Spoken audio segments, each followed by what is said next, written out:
Je vais vous parler d'un autre sujet, même si on n'est pas très loin en termes de casse du service public.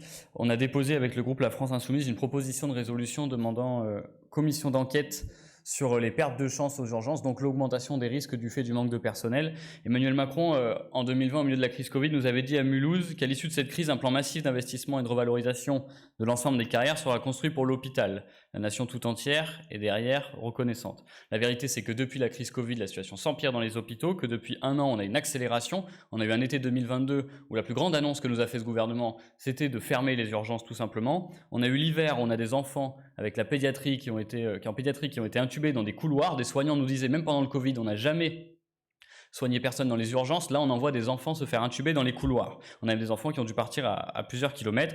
Au printemps, on a eu des fermetures de services qui se sont poursuivies. Il y a eu des décès sur des brancards. Ça a été le cas notamment à Grenoble ou à Rouen. Et puis là, on a eu un été 2023 des plus catastrophiques avec un service d'urgence sur deux qui a fermé totalement ou partiellement. Et pour ceux qui sont ouverts, je vais vous donner l'exemple, moi, de Limoges. Donc, je suis député de la Haute-Vienne.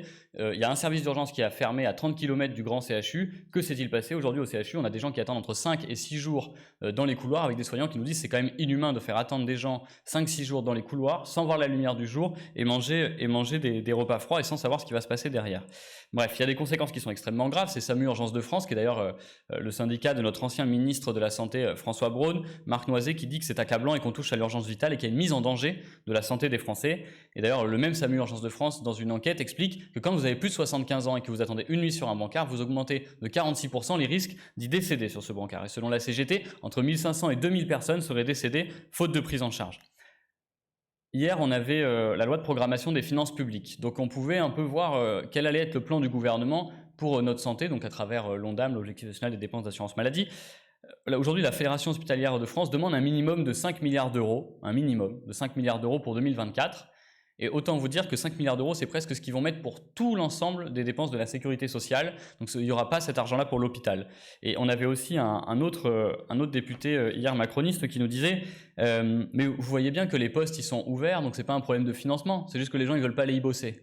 Mais si les gens ils veulent pas y bosser, c'est qu'aujourd'hui l'hôpital est dans un tel état de délabrement que les soignants qui restent supportent toute la charge et finissent par partir. Ce qu'on voit, c'est qu'aujourd'hui les citoyens n'en peuvent plus. On a eu le cas à Quimper où des élus et des syndicats et des syndiqués ont envahi l'ARS. Ils sont restés plusieurs heures à tenir les agents de l'ARS. On a eu une manifestation ce week-end à Langres, qui est quand même une ville de 7600 habitants, où il y a une manifestation de 6000 personnes à Langres pour avoir accès à un meilleur système de santé.